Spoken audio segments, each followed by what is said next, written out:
Then we are going to apply certain control algorithm, and eventually our control signal we have to convert back to the analog signal. Then we are going to have an effect to the analog back. So that is the main picture. I do hope all of you have that main picture in your mind. Okay, if you up to today, if let me see you close your book, can you draw the digital control diagram? Can you find out the difference between the analog control and digital control? Yes or no? Yes or no? You sure? Even so, some of you feedback to me to see my class is a bit fast.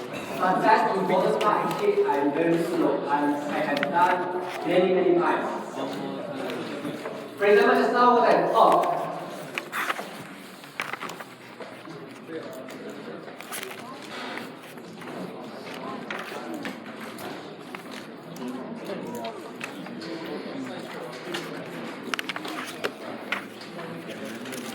If up to today you still tell me you are not able to find out the difference between the analog and digital, then I will feel very sad. I think this one I have covered very slowly, right? How many times? 2 times? 3 times? 4 times? Okay.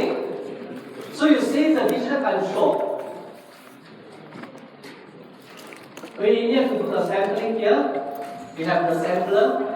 We sample the analog signal into a digital signal. It also calls analog to digital converter, right? So this is the first difference, and this is something we cover for week 1 and week 2. Then what we have done, we also introduced the difference between your digital control and analog control. Your analog control, you have S function, you have integration, you have differentiation.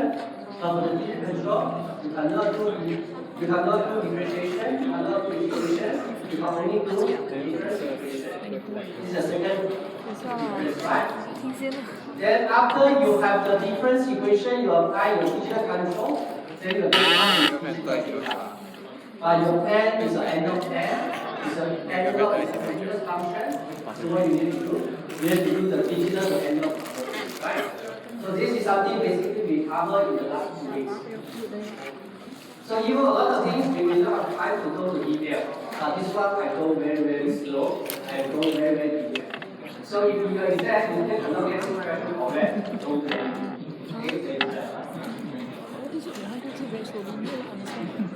So now, one simple question, one simple requirement is because of the digital control, we need to do the conversion from the analog to digital. We need to do the converting from digital to analog, right? So how can we make sure these two are equivalent? Which means, if I have an analog signal, I took the center, I digitize it, I got digital signal. Then later I'm using the digital to analog converter. For example, your 0 or 1. Once you convert your digital back to the analog, are you able to get back the same signal? If yes, that means my information through analog to digital, through digital to analog conversion, no information loss. Then it's a good signal for that. But if I have one analog signal, after you digitize, after you sample, later you do the digital to analog conversion back, your signal does not match. The frequency change, they have a distortion, they have a phase shift, there is something I'm not happy, right? So this is something we are going to discuss and talk in detail for today. Okay, today's class, I will bring the lecture into 2 parts. Okay, the first part, I want to give you an overview picture. I want you to get the correct concept of what about the sampling, what about analyzing issue, what about the sampling theory debates. But we will leave the mathematics calculation, the mathematics proof or calculation at a later stage. Okay? Because this chapter can be one of the most difficult chapters for students to understand. Because this one includes a lot of mathematics. Okay, we need to do the Laplace transform, we need to do the Fourier transform, then we need to do Laplace transform again, then we need to do inverse Laplace transform. So we have a very tedious mathematic approach. Okay, for the mathematic approach, I will leave the second part. Okay, but at the first part, I want all of you to get the concept. Okay, if we want to mix up together, will be a bit confusing. Okay, but for this chapter, at least for this chapter, you need to refer to the lecture notes because they give you all the detailed derivation. Okay, okay, but before we move on to that part, let's have a quick review for what we have done. So last week, basically, we talked about the sampling process. We talked about the sampling and tracking, right? So after you get your digital data, you can do the folding to convert your digital to analog. And if we summarize and also link back with what we have discussed just now. So a sampling and the holding process is including the analog to digital converter and digital to analog converter. So if let me say this one is your original signal, this is the signal you will obtain after you decode. So this one you include two processes.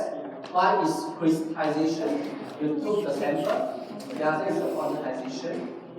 Because you don't have a continuous value, you have a quantized value. You have limited information.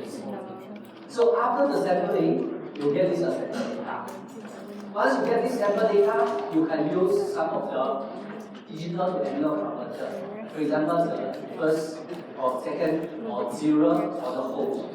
Right? So you get the holder. So once you use the holder, you get this one. And if this is your original analog information, and this is your later reconstruction analog signal. From this one, there's key information you still be able to maintain. For example, the frequency. This one frequency is about 10. The frequency is about, for example, 15, and this one the frequency is also about 15. So your frequency remains the same. Your magnitude is also remain the same. And you may have certain distortions. This is something we compare to. But you can consider this one as a good signal processing, and we consider as a good signal reconstruction. Because why? For a signal, let's look at the most simple signal.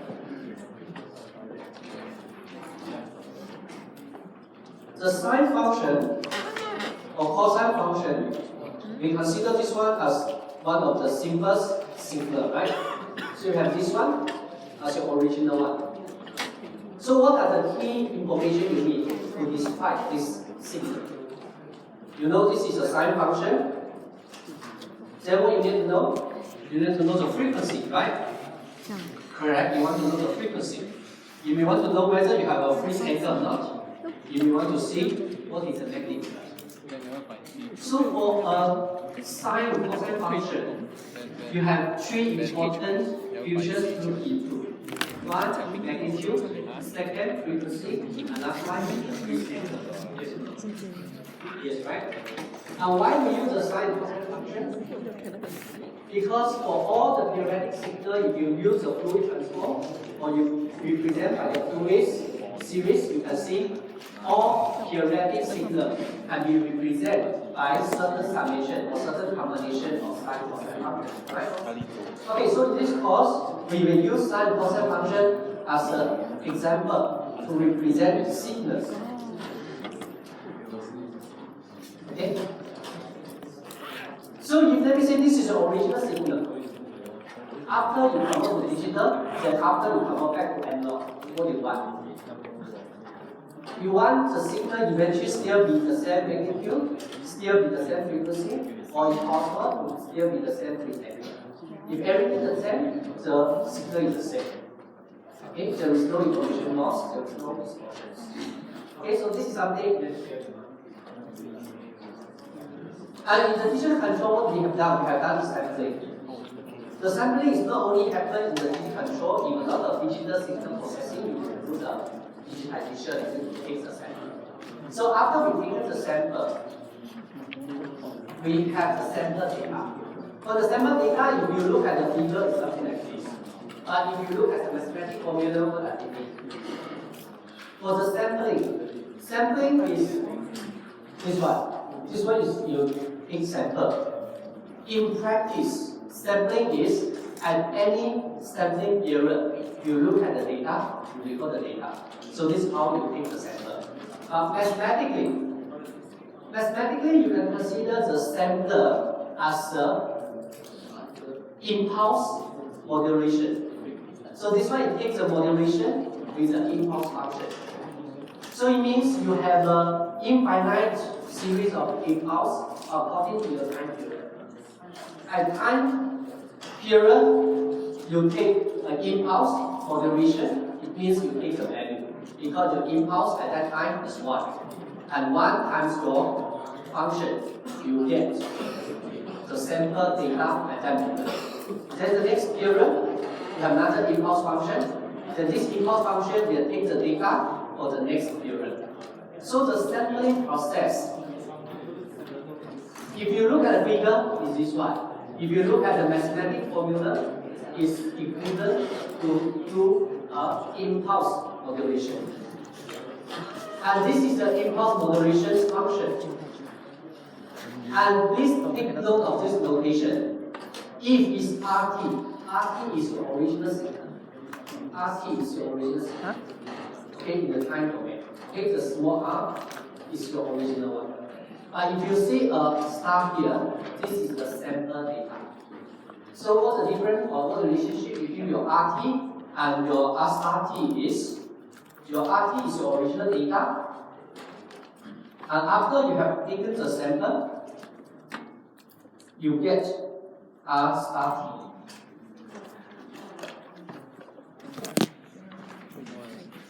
So in this case, your blue color is your RT, and if you take the sample,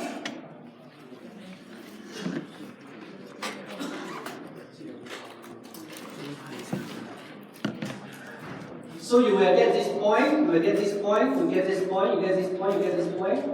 Then this is your R star T.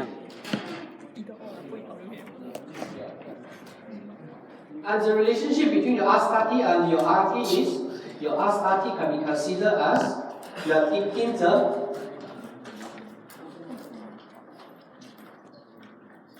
impulse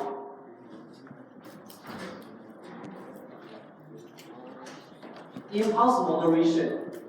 You are taking the impulse moderation of your original data. So the digitization comes from the impulse modulations. Okay? Come from the impulse modulations.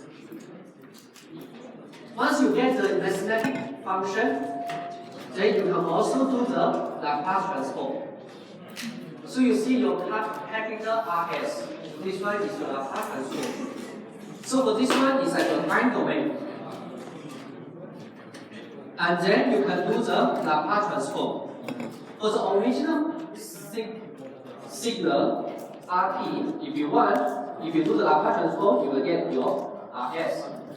And for the sample data, if you do the Laplace transform, you are going to get R star S.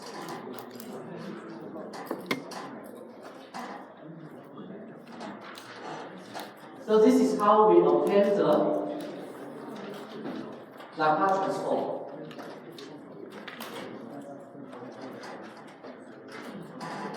And the Laplace transform of your R star S is equal to this one is because the integration of your impulse function is 1. Okay, this is a very special feature for the impulse function. And later, at the second part, when we introduce how to divide all those things, you will see they need to utilize the feature of the impulse function very differently. Okay, to simplify the function. Okay, now bear in mind, you have two. This is the original analog data, and this is your digital data after sampling. We also introduced about the first order, we also introduced a zero order hold. So the zero order hold is a very simple holding process. So if you will hold the data as a constant line, and here you have any update. So once I get this digital data, so if I'm adopting the zero order hold, I will hold the signal, and here I receive update. Then I will hold this update signal, and here I receive another update. Then I'm going to reconstruct my data in a lot of streamlines, or sometimes we can call as a step case. So this is how I reconstruct back the signal. And the zero order hold, if you through the practice, is you hold the data, and here you receive the next update, right? So you just hold this one constant. Zero order means constant, right? So you hold this one constant. And mathematically, your zero order hold have been considered as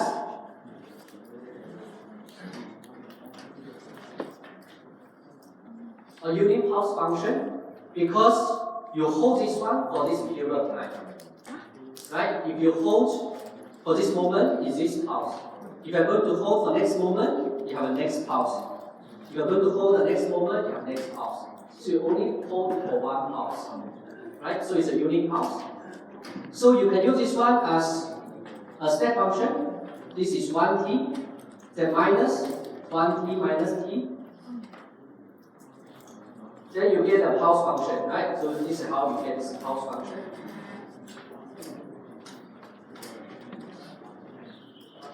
So this is the pulse function.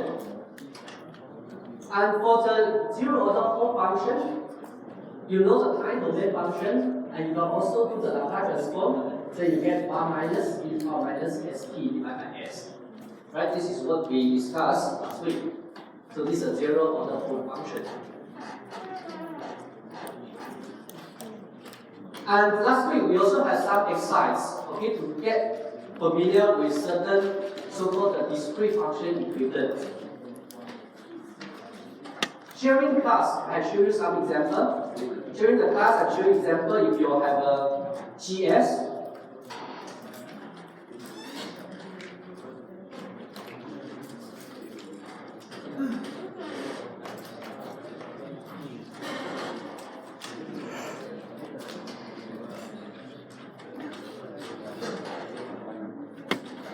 During class, I will show you example, a very simple one. If your GS is 1 OS, right? And after class, we have some other exercise, for example, S square, 1 OS square, or a PI controller, right? So the process is the same.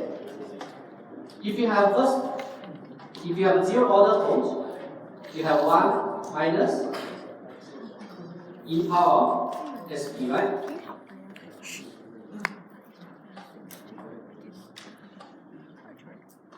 So you have 1 minus e power minus st, right?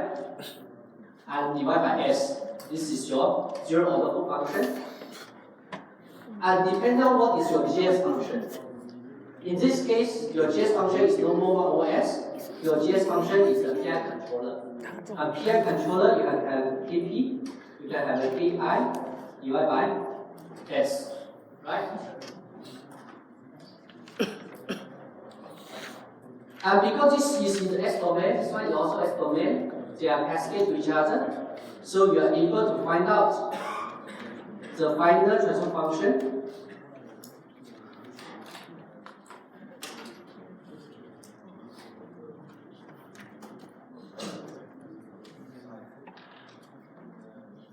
And if, let me see, you want to see what is the equivalent discrete function. This one is your S function, right? Later we need to do the sample. My sample is here. So this is how I discretize, right? This one is a sample. Or this one is where I'm going to do the discretization. So the equivalent discrete function is, if let me see, I have a unit pulse.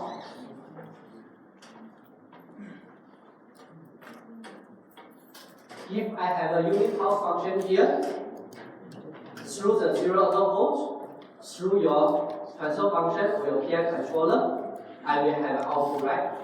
So that output signal, because it's a pulse response, so it's the same as a transfer function, right? So in this case, what I need to do is, I just need to do the Z transform of this S function. And what is the general process for this to do? If you want to know, if you want to remember the process, you should remember it this way. So this one can be considered as, let me call this a G. So this is a GS divided by S. And you got 1, which is GS over by S, then minus GS over S multiplied with E minus SP. So for this one, you need to do, you can do because the Z transform is a linear transform. For the plus minus, you can separate, right? So this one is equivalent to the Z transform of the GS over S minus the Z transform of your GS over S E or minus SP. And for the E or minus SP, we understand in the S domain, it means the time delay, right? It's a delay by T. In the digital Z transform, if you delay by 1 T, 1 capital T, means 1 period, then this one is referring to 1 step of the delay, right? So this part means delay. So this one is Z or minus 1, right? It's a 1 step delay.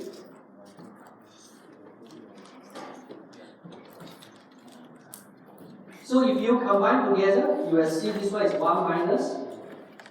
Because these are the same, so we can put together.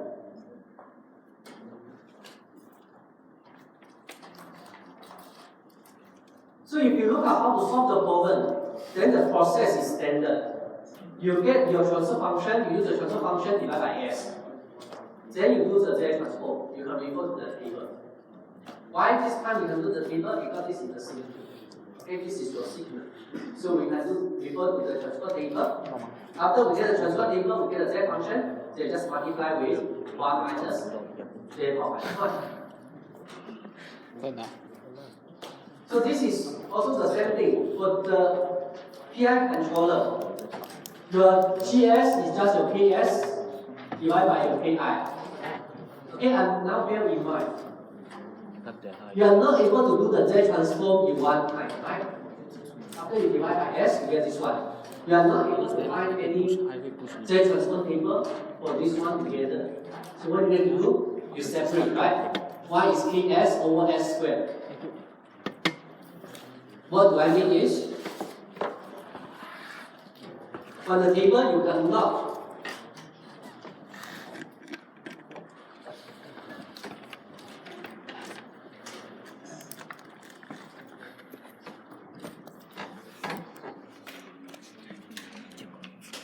on the table, you are not able to find out this one in one time. So what you need to do? Because this one is a linear function, so you can separate.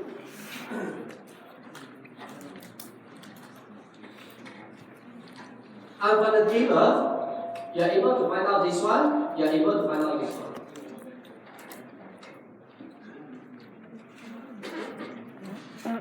So after you find out K over S, you get this one. Ki over S scale, you get this one.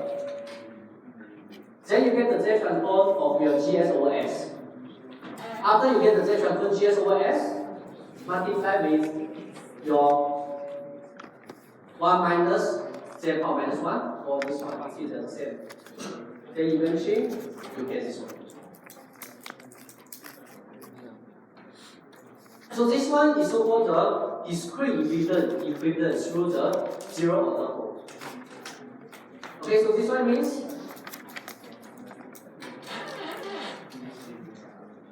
you will implement the zero order code to convert from your digital to analog. Then the analog signal will go to your transfer function.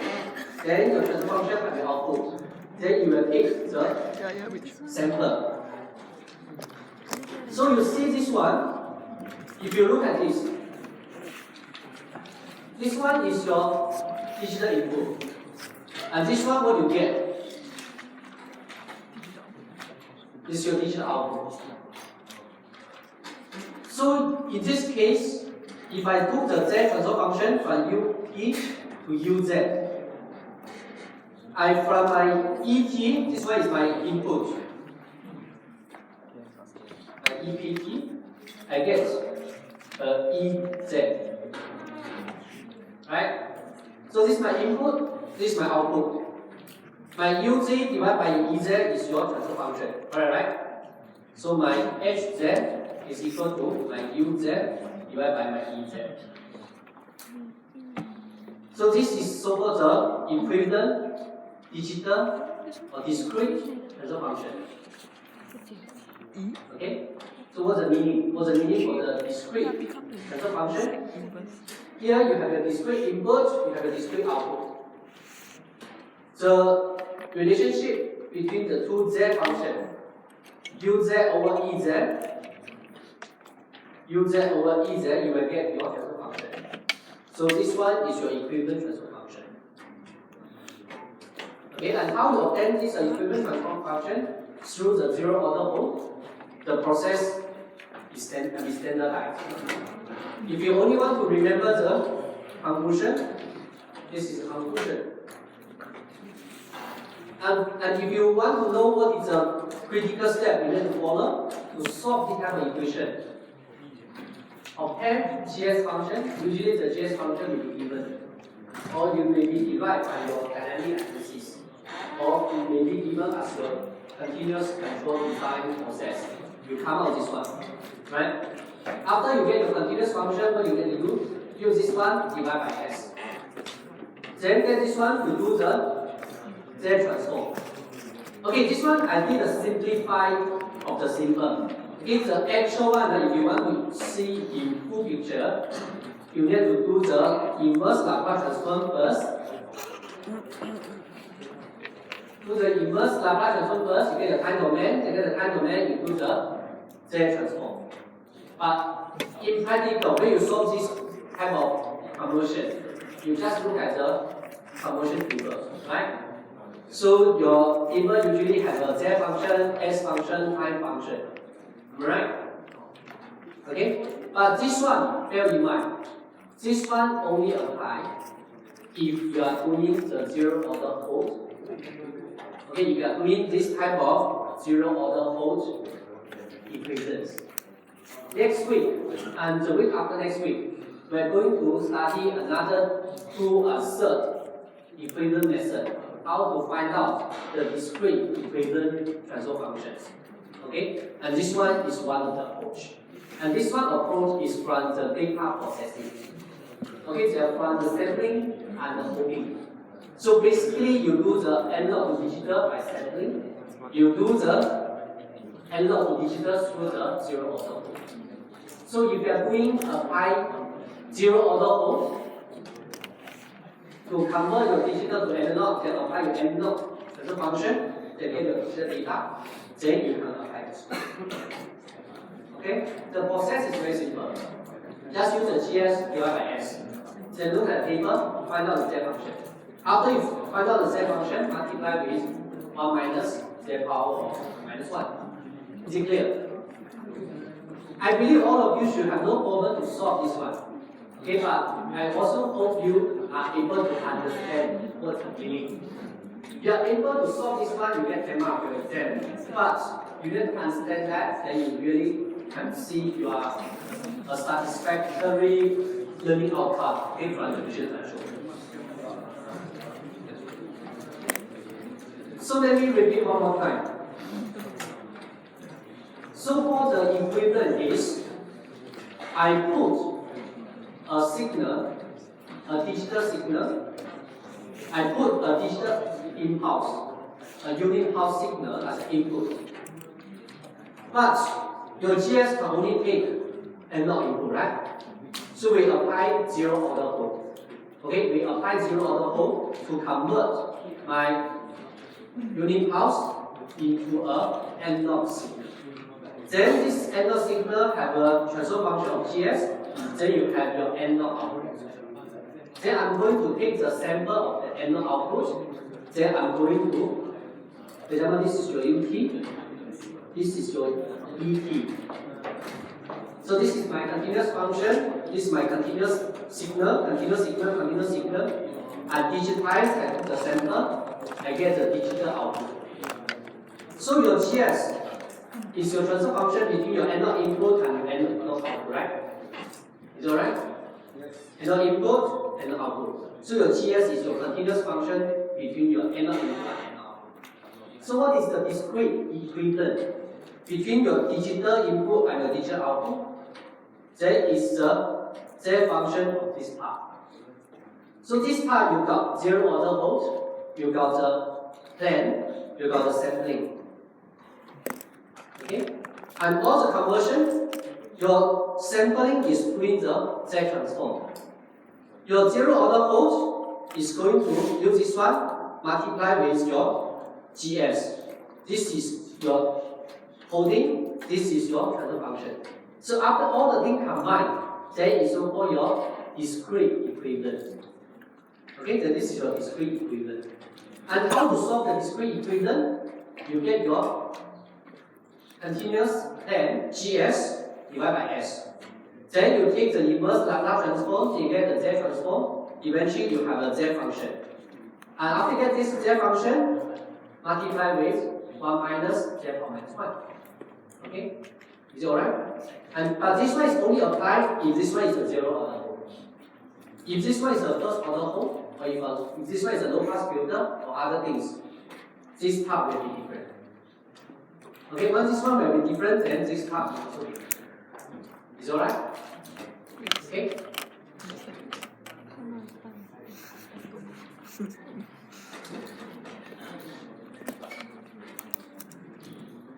And another thing we need to introduce before we move into the sampling theorem is frequency response. So I think this one you're very familiar through your continuous control, right?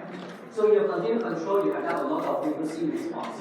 You use the frequency response to come up with design of your control, am I right? So basically, the same thing for the digital control, you also have the frequency response.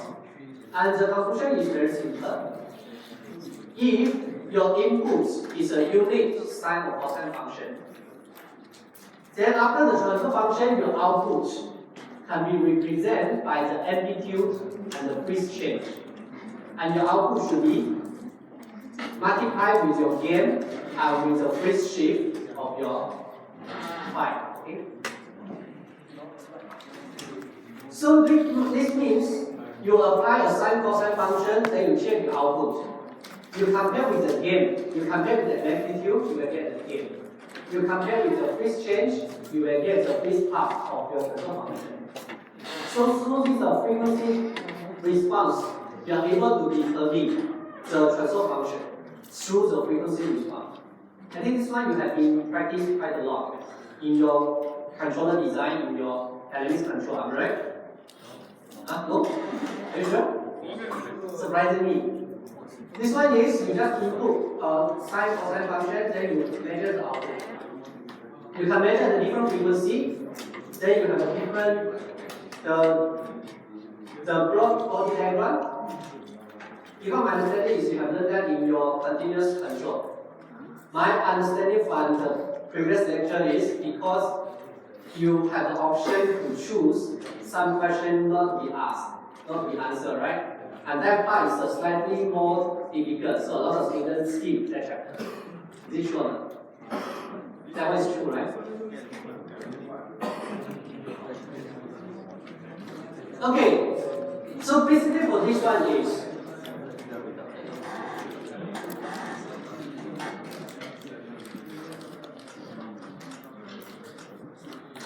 if you have an input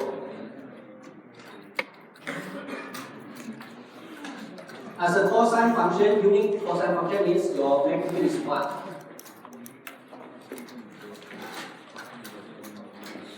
So you have a unique function, unique sine cosine function.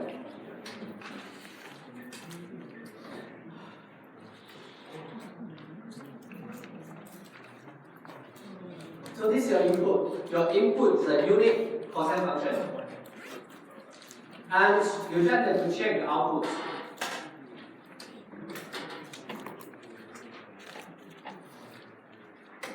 If your output will still be a cosine function, but the magnitude may be changed, the freeze angle may be changed. And you measure the output, which is still a cosine function, based on the magnitude, you will know your transfer function. Your transfer function can be represented in the frequency domain as e j omega t. And this one can be represented as one of the freeze angle, j omega a. This one is given by kt. Then you have a freeze angle, which is e j omega phi.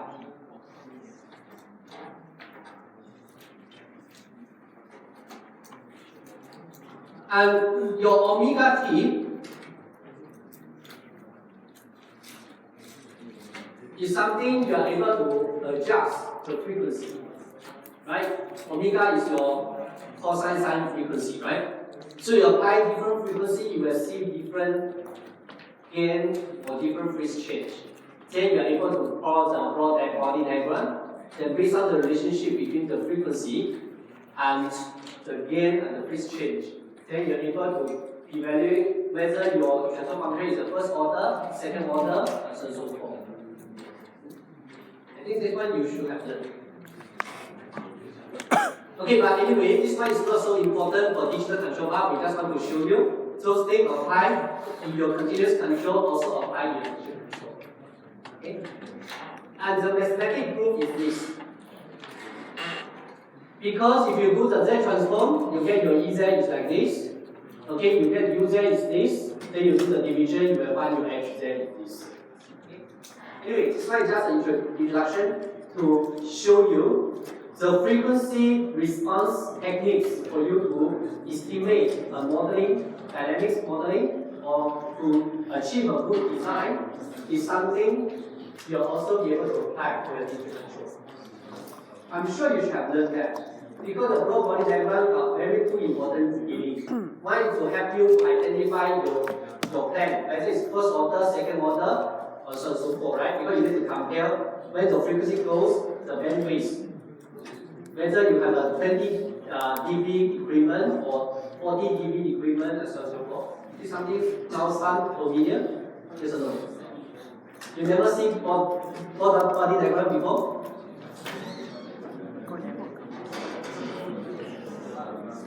Okay, because my understanding from my other colleague who taught the aerospace side, he told me because a lot of students came back from factor, which is large factor, the dynamics control. Okay, now for today, our major part is about the signal reconstruction. So first of all, we understand the sample. Okay, the sample is an impulse modulation, right? So the impulse modulation, we understand you have your sample function in time domain, in the frequency domain. And later, you will do certain mathematic approach. Okay, so put this one in mind. So what we have done, because this one is a theoretic function, so the first we have to do the fluid transform. So to get the fluid series. Once you get the fluid series, is this one, and you want to know how much is your signal. And the interesting part is, if you follow the definition of the Fourier transform, your Cn is this one. And for this one, okay, please look. This one is your delta function. It's your impulse function. And the good thing for the impulse function most of the time is zero. There is only one moment this one got value. When you got value, t equal to kt. Your small t equal to your k capital T. Yes or no? Yes, right? Only when your t equal to your kt. This one is 0. Because your impulse function, your data function, the data function t only got value 1 when t is equal to 0. Otherwise, all 0. So in this case, your t minus kt have value is only, you have value equal to 1 when your t equal to your kt, right? The rest is 0, right? So this one looks complicated because usually the Fourier transform is complicated because you need to do the infinite summation, you need to do the integration, very complicated, right? But in this case, you only got value when your t equal to kt. And how many kt you can have?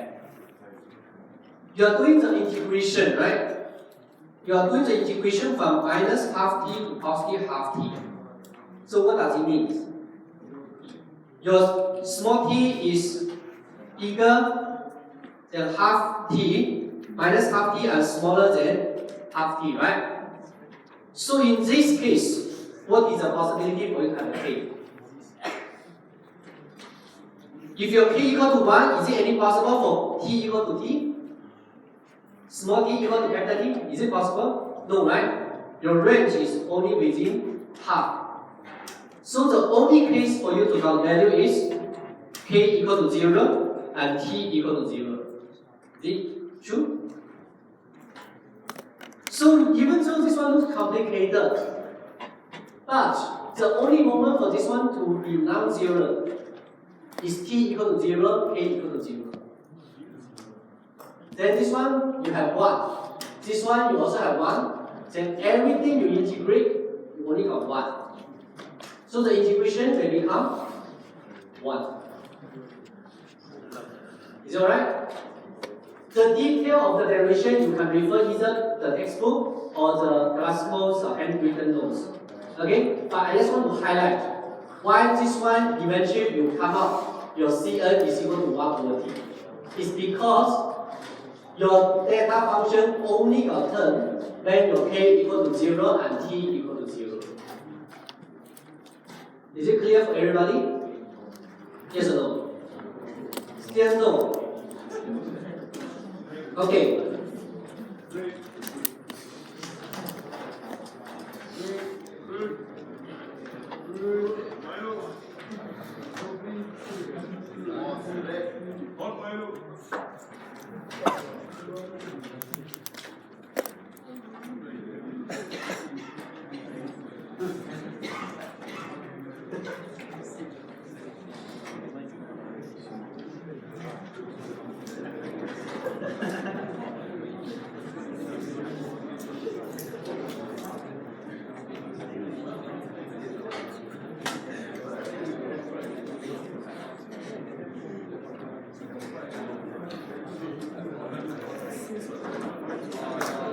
Okay, so for this function, if this one is 0, what it is? If this data function is 0, it's always 0, right? So most of the time it's 0. When this one is non-zero, small t is equal to capital T, right? Then you have your data 0, which is equal to 1. Alright? And you're looking at the integration when your t from your minus half t to your positive half t. So what are the case for your t to be equal to kt? If your k equal to minus 1, can your t to be minus t? Cannot. It's outside of your range. If your k equal to 1, your t equal to capital T is also not in your range. Because it's not in your range.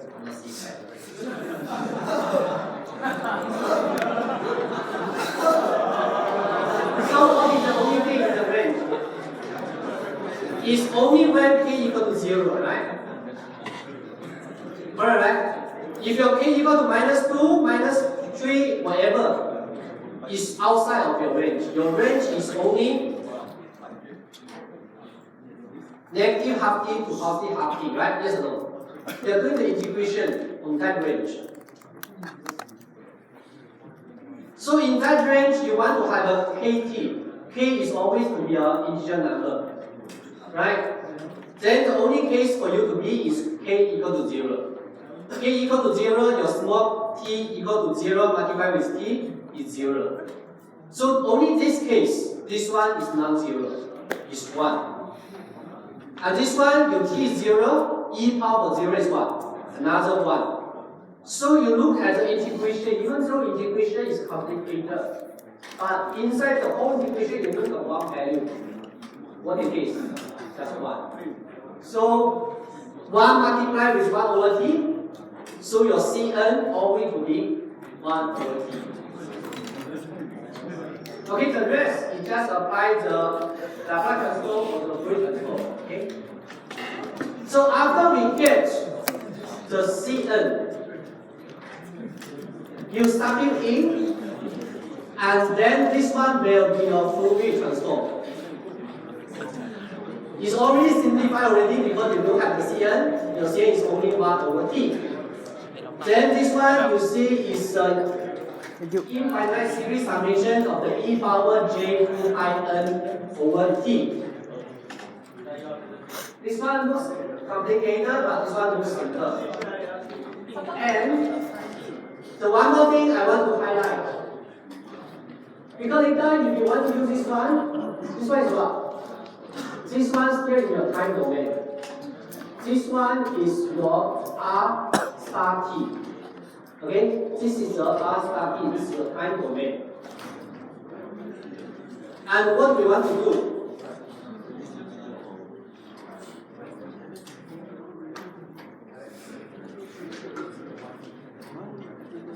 This one is after the Fourier series transform, you get your sampling data in time domain, r star t, right?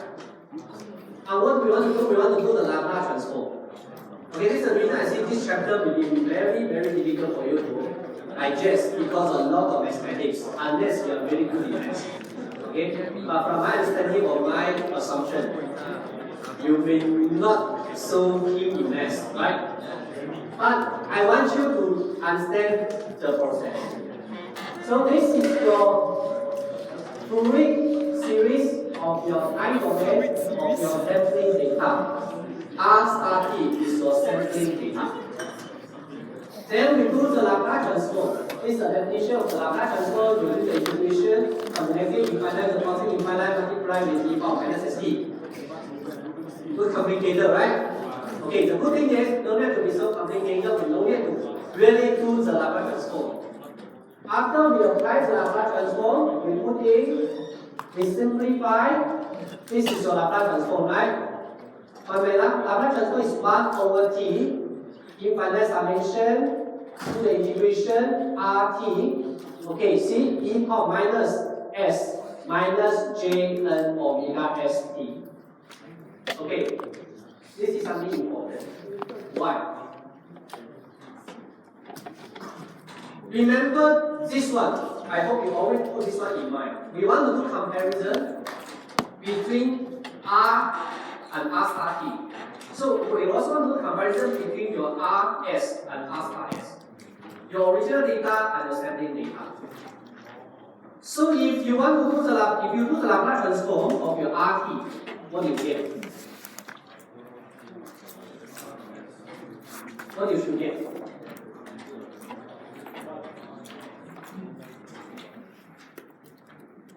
Laplace transform of Rt is what?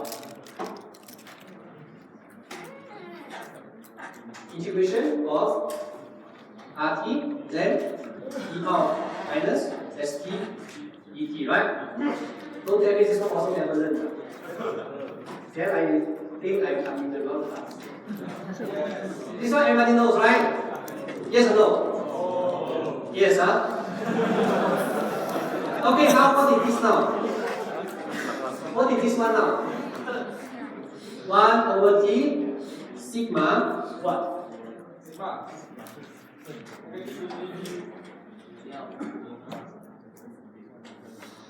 Sigma of what?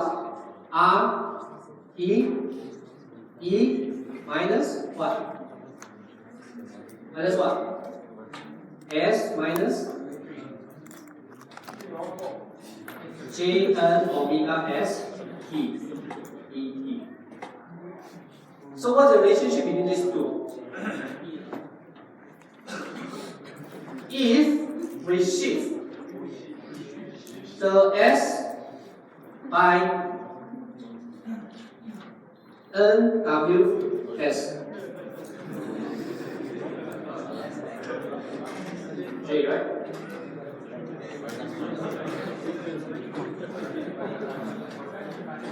Here maybe I should use K, because here I use K.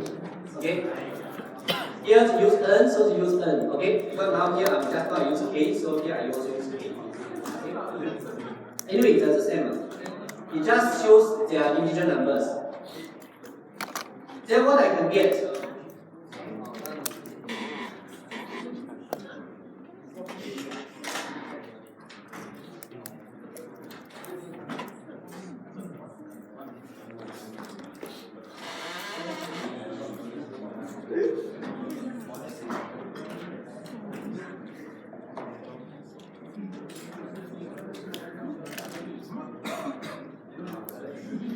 So this one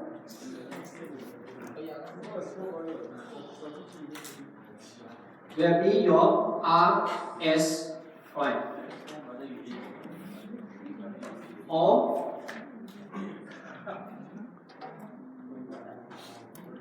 RS minus K omega S.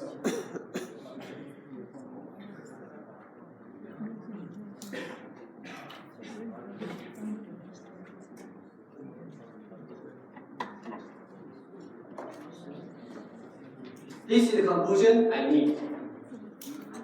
And what is the conclusion means? What the conclusion means? The conclusion means this figure. How many of you understand what the figure means?